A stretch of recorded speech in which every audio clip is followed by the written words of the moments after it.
Hello, good morning to all. Welcome back to our channel Science Zone.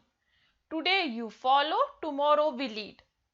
और आप ये channel के लिए नए हो तो नीचे दिए सब्सक्राइब बटन पे क्लिक कीजिए और बेल आइकन दबाना ना भूलें। यदि आपने हमारे पहले के कोई भी वीडियोस मिस किए हैं तो ऊपर दिए आई बटन पे क्लिक करके आप हमारे पहले वाले वीडियोस देख सकते हो। 12th स्टैंडर्ड के सारे चैप्टर्स के केमिस्ट्री के सारे चैप्टर्स के रिकॉर्डेड वीडियोस ऑलरेडी अवेलेबल हैं। यदि आपको वो वीडियोस देखना है तो आप हमारा प्लेलिस्ट चेक कर सकते हो। फॉर लेटेस्ट वीडियोस और नोटिफिकेशन के लिए आप हमारा टेलीग्राम ग्रुप ज्वाइन कीजिए, जिसका लिंक नीचे डिस्क्रिप्शन में दिया हुआ है। हम जो टॉपिक इस वीडियो में पढ़ने वाले हैं वो है कोऑर्डिनेशन कंपाउंड। एक्चुअली ये टॉपिक हम कंप्लीट कर चुके हैं। यदि आपने इसका कोई भी वीडियो मिस किया है तो ऊपर दिए आई बटन पे क्लिक करके आप हमारे लाइव क्लासेस वाले वीडियोस देख सकते हो और प्लेलिस्ट में जाके आप हमारे रिकॉर्डेड वीडियोस देख सकते हो। दोनों में मटेरियल सेम है, सिर्फ एक लाइव क्लास का है और एक रिकॉर्डेड का। आज जो हम इस वीडियो में डिस्कस करने वाले हैं वो है एक्सरसाइज क्वेश्चंस, जो इस चैप्टर के एंडिंग में आपके टेक्स्ट बुक में दिया हुआ है। तो चलिए शुरू करते हैं। पहला क्वेश्चन है choose the most correct option. उसमें फर्स्ट है the oxidation state of cobalt ion in complex CONH3 5Br SO4 is. तो यहाँ पे आपको कोबाल्ट का ऑक्सीडेशन स्टेट बताना है, तो आपको इधर कैलकुलेट करना होगा। तो सपोज X है कोबाल्ट का ऑक्सीडेशन स्टेट, प्लस NH3 का ऑक्सीडेशन स्टेट 0 होता है, प्लस Br का ऑक्सीडेशन स्टेट -1 होता है, प्लस SO4 का ऑक्सीडेशन स्टेट -2 होता है, और पूरे कॉम्प्लेक्स पे यहाँ पे कोई चार्ज नहीं दिख रहा, इसलिए 0। Therefore X - 3 = 0, Therefore X = +3। तो यहाँ आंसर क्या हुआ? Option B +3। नेक्स्ट क्वेश्चन है IUPAC name of following complex is। तो IUPAC name of this complex is bis ethylene diamine डाइसाइनेटो, ठीक है, डाइथायोसाइनेटो प्लैटिनम, और यहाँ ऑक्सीडेशन स्टेट ऑफ प्लैटिनम 4 है। मैं कैलकुलेट करके दिखाती हूँ कैसे। तो सपोज प्लैटिनम का ऑक्सीडेशन स्टेट 0 है, इथिलीन X है, इथिलीन डायमाइन का 0 होता है, थायोसाइनेटो का ऑक्सीडेशन स्टेट होता है -1, तो 2 है इसलिए -2 इक्वल टू पूरे कॉम्प्लेक्स पे चार्ज +2 है, देयरफॉर X = +4, इसलिए यहाँ ऑक्सीडेशन स्टेट ऑफ ये +4 है, ठीक है। और इसलिए यहाँ आंसर है ऑप्शन ए। याद रखें +2 चार्ज है इसलिए प्लैटिनम ही रहेगा, प्लैटिनेट नहीं होगा, इसलिए आंसर क्या है? Option A. Next, formula of the compound sodium hexacyanoferrate 3 is. तो आपके पास क्या है? सोडियम, करेक्ट, फिर है फेरेट मतलब Fe, हेक्सासाइनो मतलब CN6 और 3+। तो अब आपको पता लगाना है कि सोडियम ब्रैकेट के बाहर कितना चाहिए आपको। उसके लिए आपको कोऑर्डिनेशन जो स्फीयर है उसके ऊपर चार्ज पता लगाना होगा, क्योंकि कोऑर्डिनेशन स्फीयर पे जितना नेगेटिव चार्ज होगा उतना ही सोडियम आपको चाहिए होगा उसे बैलेंस करने के लिए। तो याद रखें, तो यहाँ पे Fe का कितना है? 3 ऑक्सीडेशन स्टेट, एक CN का होता है -1, तो 6 CN का है -6, और पूरे कॉम्प्लेक्स पे चार्ज अब आपको पता लगाना है। आपको एक्चुअली ये X पता लगाना है अब, ठीक है। Therefore now X is equals to -3। यदि X -3 है तो इस -3 को बैलेंस करने के लिए आपको सोडियम Na3 चाहिए, क्योंकि उतने ही सोडियम बैलेंस करेंगे, क्योंकि एक सोडियम का +1 चार्ज होता है, और इसलिए आंसर है option D. Next, which of the following complexes exist as cis and trans isomer। इनमें से कौन से complex cis and trans isomer में एग्जिस्ट होते हैं? तो पहला जो है वो है chromium NH3 twice Cl4, yes ये सिस और ट्रांस में एग्जिस्ट होता है। सेकेंड वाला नहीं हो सकता, क्योंकि उधर आपको एटलीस्ट 2 लिगैंड जो डिफरेंट होने चाहिए एटलीस्ट, यदि ऑक्टाहाइड्रल है तो। नेक्स्ट थर्ड वाला एग्जिस्ट होता है, फोर्थ वाला नहीं, क्योंकि टेट्राहाइड्रल एग्जिस्ट नहीं होता। तो आंसर है ऑप्शन 1 एंड 3। तो 1 और 3 सिस एंड ट्रांस में एग्जिस्ट होते हैं, दैट इज ऑप्शन ए और सी, दोनों में से कोई आंसर मार्क कीजिए, दोनों एक ही है। Next, which of the following complexes are chiral? इनमें से कौन से कॉम्प्लेक्स कायरल हैं? कायरल है मतलब उन कॉम्प्लेक्स के बीच में से प्लेन पास नहीं हो रहा है। तो याद रखिए, जो बाइडेंटेड कॉम्प्लेक्सेस होते हैं वो generally they are chiral in nature. This is one of this is generally chiral in nature, तो ए कायरल है। नेक्स्ट, दिस बाइडेंटेड वाला ऑफ कोर्स वापस इसका ये कायरल है, तो यहाँ पे 1 and 3 is chiral, that is A option is correct. Next, on the basis of CFT, predict the number of unpaired electron in CrF6 3-। तो क्रोमियम F6 3- में आपको अनपेयर्ड इलेक्ट्रॉन प्रिडिक्ट करना है। क्रोमियम का नंबर 24 है, करेक्ट। तो याद रखिए, नॉर्मल क्रोमियम का ऑक्सीडेशन स्टेट क्या हो जाएगा? 3d5 4s1, ये है नॉर्मल क्रोमियम का ऑक्सीडेशन स्टेट, ये याद रखना पड़ेगा आपको। अब आपका क्रोमियम कौन से ऑक्सीडेशन स्टेट में है? तो क्रोमियम का सपोज X है, एक F देता है -1, तो 6F देगा -6 equal to -3, therefore X equals to +3। तो क्रोमियम 3+ में चाहिए आपको, तो इसलिए अब हो जाएगा 3d, यहाँ से एक इलेक्ट्रॉन यहाँ से और 2 इलेक्ट्रॉन यहाँ से, तो 3d3 4s0। तो d में 3 अनपेयर्ड इलेक्ट्रॉन है, तो D3 आपका स्ट्रॉन्ग स्प्लिटिंग हो या वीक स्प्लिटिंग, CFT में T2G और EG होते हैं, करेक्ट। और स्ट्रॉन्ग हो या वीक, D3 दोनों के लिए सेम होता है, तीनों भी T2G में फिल होंगे, और 3 अनपेयर्ड इलेक्ट्रॉन होने की वजह से आंसर है option C. Next, when an excess of AgNO3 is added to complex, 1 mole of AgCl is precipitated। The formula of complexes, तो क्या कह रहे हैं, जब एक्सेस AgNO3 ऐड हो रहा है तो सिर्फ 1 मोल AgCl प्रेसिपिटेट हो रहा है। तो सिर्फ 1 मोल AgCl प्रेसिपिटेट हो रहा है, मतलब आपके कोऑर्डिनेशन स्फीयर के बाहर सिर्फ एक ही Cl है, क्योंकि सिर्फ जो बाहर का है जिसे हम काउंटर आयन कहते हैं, सिर्फ यही प्रेसिपिटेट हो सकता है, ना कि ये। और इसलिए बाहर सिर्फ एक ही Cl है, इसलिए सिर्फ एक ही AgCl प्रेसिपिटेट हो रहा है। तो इनमें देखिए पूरे में कौन से ऑप्शन में सिर्फ एक ही Cl बाहर है? ऑब्वियसली ऑप्शन ए में, और इसलिए यहाँ ऑप्शन ए करेक्ट है। नेक्स्ट, इसमें आप देखिएगा तो 2 Cl प्रेसिपिटेट होना चाहिए, इसमें 3 Cl और इसमें 0 Cl। Next, the sum of coordination number and oxidation number of metal is, तो यहाँ पे कोऑर्डिनेशन नंबर और ऑक्सीडेशन नंबर का सम लगाना है। तो कोऑर्डिनेशन नंबर क्या है? En जो है बाइडेंटेड लिगैंड है, या ऑक्सैलेटो भी बाइडेंटेड है, तो यहाँ कोऑर्डिनेशन नंबर हो गया 6, 3 बाइडेंटेड लिगैंड, इसे कोऑर्डिनेशन नंबर 6। अब ऑक्सीडेशन नंबर पता लगाइए, तो मेटल का सपोज ऑक्सीडेशन नंबर X है, प्लस En का 0 होता है, एक ऑक्सैलेटो का -2 होता है, प्लस एक Cl जो बाहर है उसका -1 है, equal to 0, therefore X equals to +3। तो अब आपका coordination number 6 plus oxidation number +3 is equal to 9, तो आंसर है option C 9। Next, answer the following in 1 to 2 sentences। पहला, write the formula for tetraammine platinum 2 chloride. ठीक है, इसका formula लिखना है। तो टेट्राअमाइन मतलब NH3 आपका 4 टाइम्स है, इसलिए टेट्राअमाइन। फिर प्लैटिनम मतलब PT, ऑब्वियसली स्क्वायर प्लेनर में खत्म हो गया, एंड 2 क्लोराइड। तो अब आपको Cl कितना चाहिए? तो जिसपे जितना पॉजिटिव चार्ज होगा उतना ही आपको Cl चाहिए होगा इसको बैलेंस करने के लिए। तो याद रखें, प्लैटिनम जो है उसका ऑक्सीडेशन स्टेट आपको प्रोवाइडेड है +2, NH3 न्यूट्रल लिगैंड है। तो अब आपको ये वाला X पता लगाना है, इस पे कितना है चार्ज, तो X एक्चुअली है 2, इसलिए ये X2 है, तो उसे बैलेंस करने के लिए यहाँ Cl2 चाहिए। तो अभी आपका कॉम्प्लेक्स का फॉर्मूला हुआ PTNH3 4Cl2।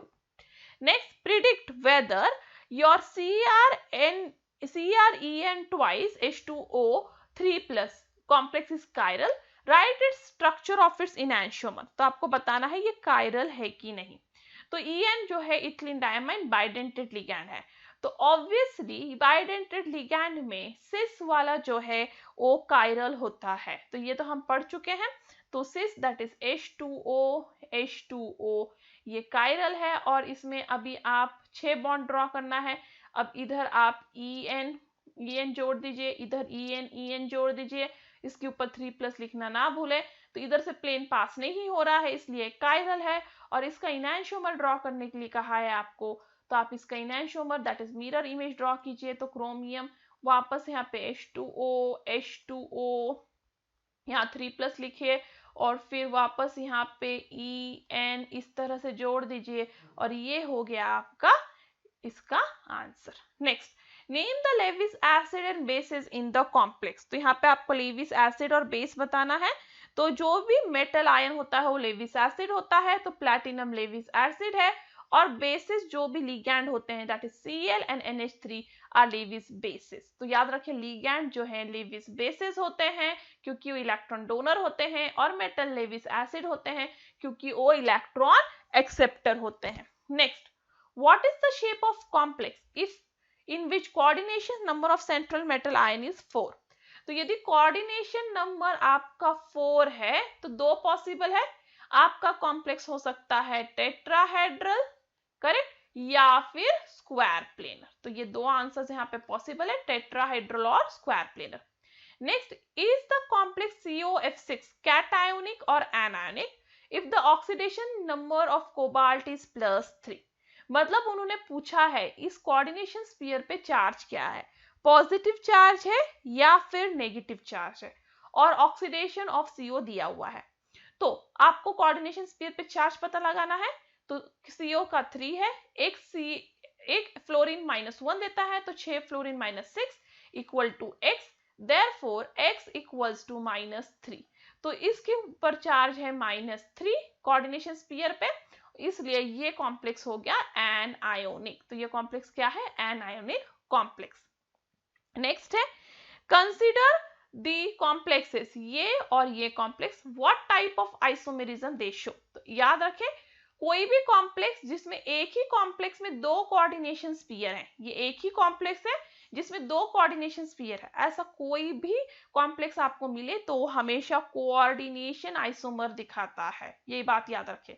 यदि सिंगल कॉम्प्लेक्स में दो कोऑर्डिनेशन स्फीयर है, मतलब दो स्क्वायर ब्रैकेट्स है, तो वो कोऑर्डिनेशन आइसोमेरिज्म ही दिखाएगा। Next, mention 2 applications of the coordination compound. तो पहला है बायोलॉजी में, तो बायोलॉजी में हीमोग्लोबिन के फॉर्म में, क्लोरोफिल के फॉर्म में प्रेजेंट होते हैं, और दूसरा to estimate the hardness of water. Next question है, what is bidentate ligand, give one example. तो bidentate ligands are those ligand which have two donor atoms, okay, which have two donor atoms linked to central metal ion। और bidentate ligand का example आप लिख सकते हो ethylene diamine. तो एक ही example उन्होंने पूछा है, इथिलीन डायमाइन लिख दीजिए या फिर ऑक्सालेटो। तो ये है आपका स्ट्रक्चर ऑफ इथिलीन डायमाइन या फिर ऑक्सालेटो, दोनों में से कोई लिख सकते हैं। Next, what is the coordination number and oxidation state of metal ion in this complex. तो यहाँ कोऑर्डिनेशन नंबर कितना है, एक अमोनिया और 5 क्लोरीन, दैट इज 1 + 5 = 6। तो कोऑर्डिनेशन नंबर यहाँ पे हो गया आपका 6। अब ऑक्सीडेशन नंबर पता लगाना है, तो प्लैटिनम का X है, अमोनिया का 0 होता है, वो न्यूट्रल लिगैंड है, एक क्लोरीन का -1, तो 5 क्लोरीन का -5, और पूरे कॉम्प्लेक्स पे चार्ज है -1, देयरफॉर X इक्वल्स टू +4। तो आंसर क्या है फॉर ऑक्सीडेशन स्टेट, +4। ठीक है। Next, what is the difference between double salt and complex. तो याद रखें डबल सॉल्ट वो होते हैं जो कंप्लीटली आयोनाइज हो जाते हैं, तो डबल सॉल्ट जो है वो आयोनाइजेबल है, कंप्लीटली आयोनाइजेबल, पर complexes are not completely ionizable. Double salt का एग्जांपल लिखना है तो आप लिख सकते हो एलम का एग्जांपल, ठीक है, एलम डबल सॉल्ट है, that is K2SO4 Al2SO4 thrice 24 water. तो ये हुआ एलम का एग्जांपल, और कॉम्प्लेक्स का एग्जांपल में तो आप ये वाले कॉम्प्लेक्स का एग्जांपल भी यहाँ पे लिख सकते हो। Next, classify the following as homoleptic और हेट्रोलिप्टिक कॉम्प्लेक्सेस। तो इसके लिए आपको कोऑर्डिनेशन स्फीयर पे कॉन्सेंट्रेट करना है। यदि coordination sphere that is square bracket के अंदर सिर्फ एक ही टाइप का लिगैंड है तो हुआ होमोलिप्टिक, यदि एक से ज्यादा टाइप का लिगैंड है तो हुआ हेट्रोलिप्टिक। तो अब देखिए पहले वाले में स्क्वायर ब्रैकेट के अंदर एक ही टाइप का लिगैंड है, इसलिए ये है होमोलिप्टिक। सेकेंड वाले में स्क्वायर ब्रैकेट के अंदर एक से ज्यादा टाइप का लिगैंड है, इसलिए ये हुआ हेट्रोलिप्टिक। थर्ड वाले में भी स्क्वायर ब्रैकेट के अंदर एक से ज्यादा टाइप का लिगैंड है, इसलिए ये भी हुआ हेट्रोलिप्टिक। और लास्ट वाले में टेट्रा अमाइन जिंक नाइट्रेट, तो जिंक है और टेट्रा अमाइन है, करेक्ट, और उसके बाहर नाइट्रेट है, तो अब इसके स्क्वायर ब्रैकेट के अंदर जो है एक ही तरह का लिगैंड है, तो इसलिए ये भी हुआ homoleptic. Next, write formula of following complexes. अब इन कॉम्प्लेक्सेस का आपको फॉर्मूला लिखना है। पहला, पोटेशियम अमाइन ट्राइक्लोरोप्लैटिनेट। तो पहले आप यहाँ पे ध्यान दें, अमाइन ट्राइक्लोरोप्लैटिनेट, प्लैटिनेट मतलब Pt, अमाइन मतलब सिर्फ एक ही NH3 होगा, और ट्राइक्लोरो मतलब Cl थ्राइस, और इनके बाहर है पोटेशियम। तो अब कितने पोटेशियम आपको चाहिए वो कौन डिसाइड करेगा कि स्क्वायर ब्रैकेट पे कितना नेगेटिव चार्ज है। तो आप इसे कैलकुलेट करो तो आपके स्क्वायर ब्रैकेट पे सिर्फ एक ही नेगेटिव चार्ज है, इसलिए बाहर आपको एक ही पोटेशियम लगेगा। नेक्स्ट है डाइसाइनोऑरेट 1 आयन, आयन मतलब स्क्वायर ब्रैकेट पे चार्ज है, तो ऑरेट मतलब गोल्ड होता है Au, डाइसाइनो मतलब Cn ट्वाइस। अब इसके ऊपर चार्ज पता लगाना है, तो सपोज ऑरेट का है 1, क्योंकि यहाँ पे ऑक्सीडेशन नंबर ऑफ मेटल दिया रहता है, प्लस एक साइनो का होता है -1, तो 2 का होता है -2 इक्वल टू x, जो मुझे पता लगाना है। Therefore x इक्वल्स टू -1, तो इसके ऊपर चार्ज कितना है -1। Next, water ionization isomer, give an example. तो आयोनाइजेशन आइसोमर वो आइसोमर है जिनमें लिगैंड्स का एक्सचेंज होता है कोऑर्डिनेशन और आयोनाइजेशन स्फीयर में। तो आयोनाइजेशन आइसोमर का एग्जांपल आप लिख सकते हो CONH3 5 टाइम्स SO4 Br। अब इसमें आप SO4 और Br को एक्सचेंज कर दें आयोनाइजेशन स्फीयर्स में, और इसलिए वो बन जाएंगे आयोनाइजेशन आइसोमर। तो अब Br अंदर आ जाएगा और SO4 बाहर। तो ये हो गया example. Next, what are high spin and low spin complexes. तो हाई स्पिन कॉम्प्लेक्सेस वो कॉम्प्लेक्सेस होते हैं जिनमें पहले जो है, हाई स्पिन में क्या होता है, जिनमें पहले सारे ऑर्बिटल्स फिल होते हैं और फिर पेयरिंग होता है, और ये दिखाते हैं जो है आपके weak ligand. Okay, next low spin complexes है जिनमें पहले पेयरिंग होता है और फिर फिलिंग होता है, और ये दिखाता है आपका स्ट्रॉन्ग लिगैंड। नेक्स्ट क्वेश्चन है COCl4 इस टेट्राहेड्रल कॉम्प्लेक्स, ये इन्होंने बता दिया है। Draw its box orbital diagram, आपको उसका बॉक्स ऑर्बिटल डायग्राम बताना है, and state which orbitals participate in hybridization. तो पहले हम ये क्लियर करते हैं। तो पहले तो उन्होंने बता दिया है कि COCl4 जो है वो किस तरह का कॉम्प्लेक्स है, वो है टेट्राहेड्रल कॉम्प्लेक्स। यदि वो टेट्राहेड्रल कॉम्प्लेक्स है तो आपको हाइब्रिडाइजेशन पता होना चाहिए, वो होता है sp3, क्योंकि हर एक टेट्राहेड्रल कॉम्प्लेक्स का हाइब्रिडाइजेशन sp3 है। तो आपको अब कोबाल्ट और Cl का sp3 ऑर्बिटल यूज करना है। तो पहले आप कोबाल्ट देखें, तो कोबाल्ट का ऑक्सीडेशन स्टेट यहाँ पे कितना है, तो यहाँ पे कोबाल्ट का ऑक्सीडेशन स्टेट है, यहाँ पे कोबाल्ट का ऑक्सीडेशन स्टेट कितना है +2।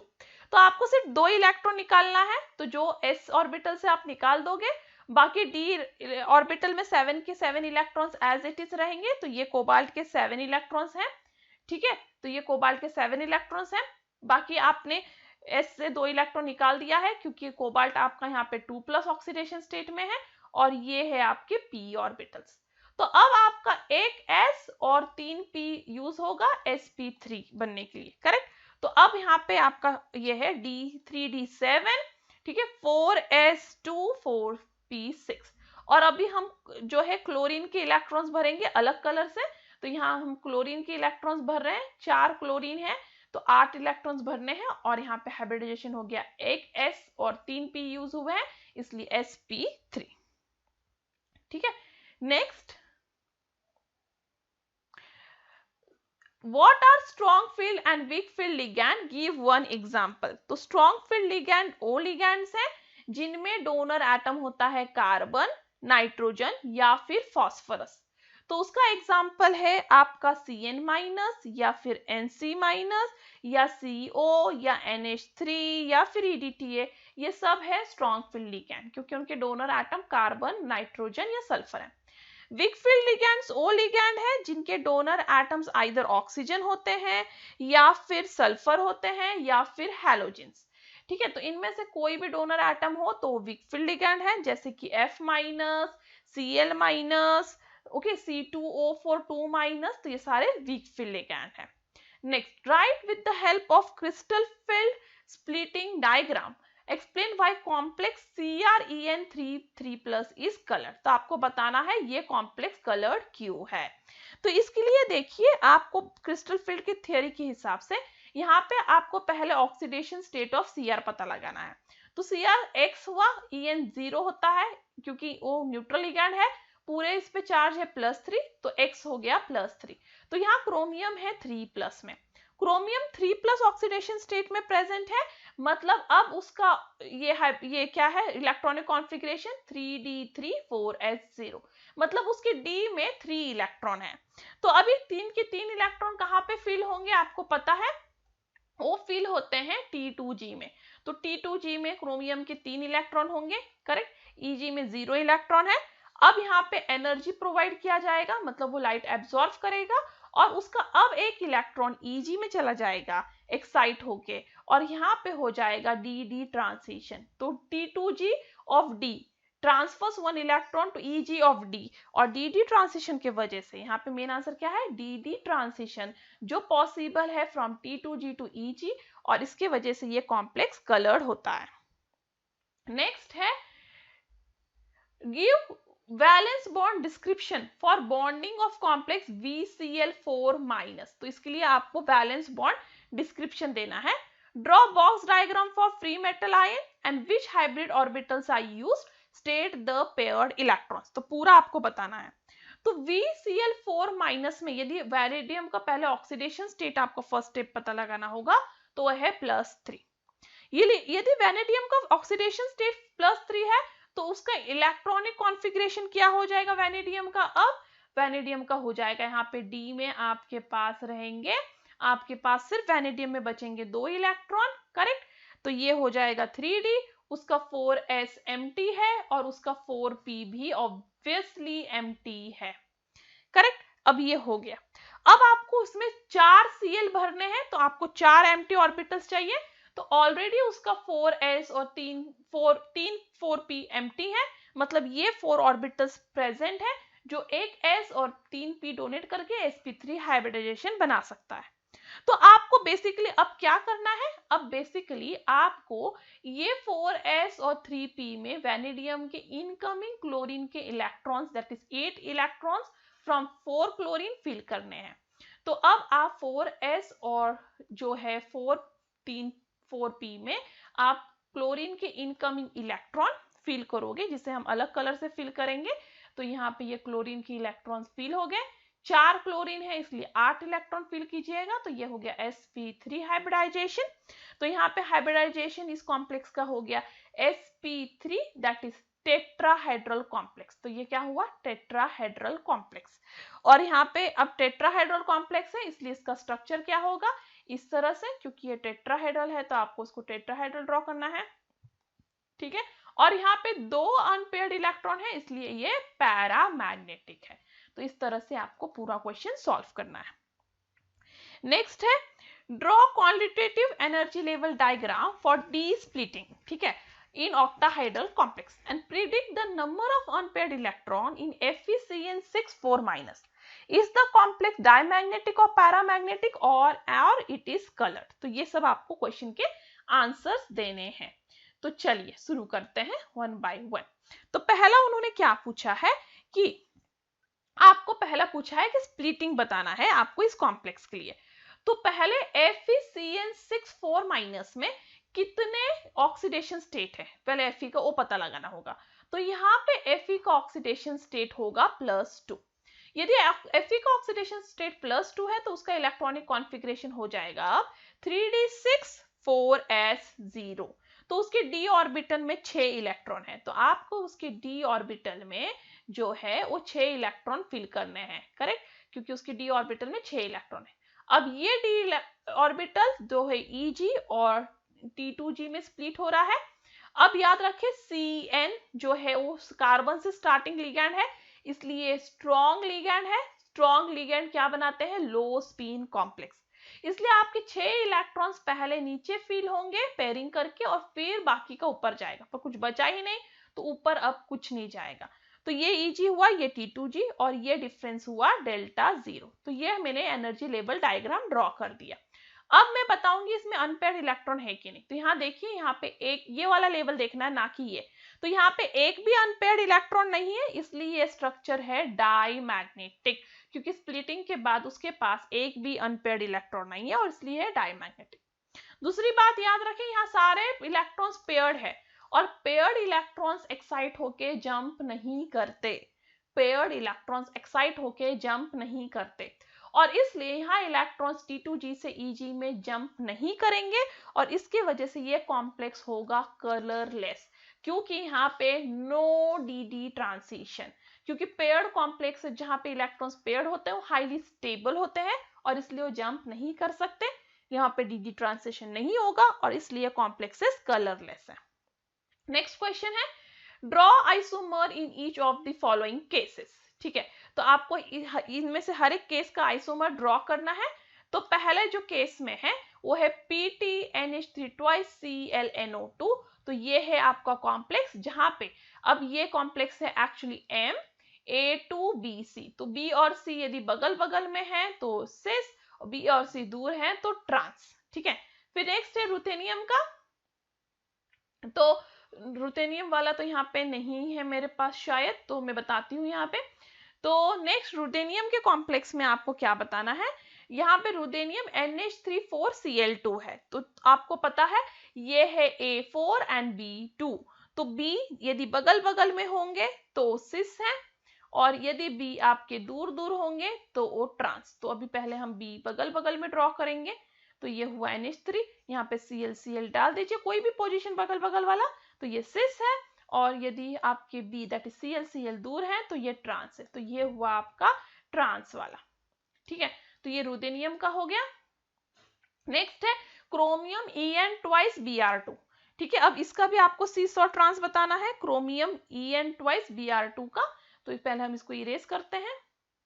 ठीक है, तो यहाँ पे आप क्रोमियम En2Br2 का बताइए। तो ये है आपका क्रोमियम। ठीक है, इसके ऑक्टाहेड्रल कॉम्प्लेक्स है, इसलिए पहले आप 6 बॉन्ड ड्रॉ कर लीजिए, पॉजिटिव चार्ज डाल दीजिए। यदि Br2 दोनों दूर दूर हैं तो ये हुआ आपका ट्रांस। और इसी का सिस ड्रॉ करना है तो आपको क्या करना है, यहाँ पे क्रोम Br, यहाँ पे Br और फिर En। ठीक है, तो ये हुआ उसका सिस। ठीक है, next, draw geometrical isomer and enantiomer of following. तो इनके ज्योमेट्रिकल आइसोमर भी ड्रॉ करना है और इनैंशियोमर में।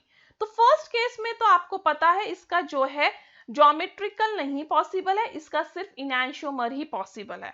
तो फर्स्ट वाले केस में सिर्फ इनैंशियोमर्स पॉसिबल है। ओके, तो फर्स्ट केस में आप सिर्फ इनैंशियोमर्स ड्रॉ कर लीजिए, दैट इज PT। अभी 6 बॉन्ड पहले ड्रॉ कर लीजिए, आपको 3 En उसमें फिट करना है, करेक्ट। अब ये हो गया, अब इस पे 4+ चार्ज डालिए। इसी का इनैंशियोमर जो है वो मिरर इमेज होगा ऑब्वियसली उसका। तो ये PT, वापस 6 बॉन्ड ड्रॉ कर लीजिए। अब आपको मिरर इमेज ड्रॉ करना है, इसलिए En अब इधर आ जाएगा, En और ये 4+।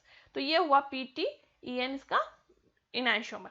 अब नेक्स्ट इसमें आपको इसका 3 चीजें पॉसिबल है, इसकी सिस ट्रांस भी पॉसिबल है और इसका इनैंशियोमर भी पॉसिबल है। तो इसके आपको 3 चीजें ड्रॉ करनी होगी, सिस ट्रांस भी और इनैंशियोमर भी। तो अब हम इसका ड्रॉ कर रहे हैं।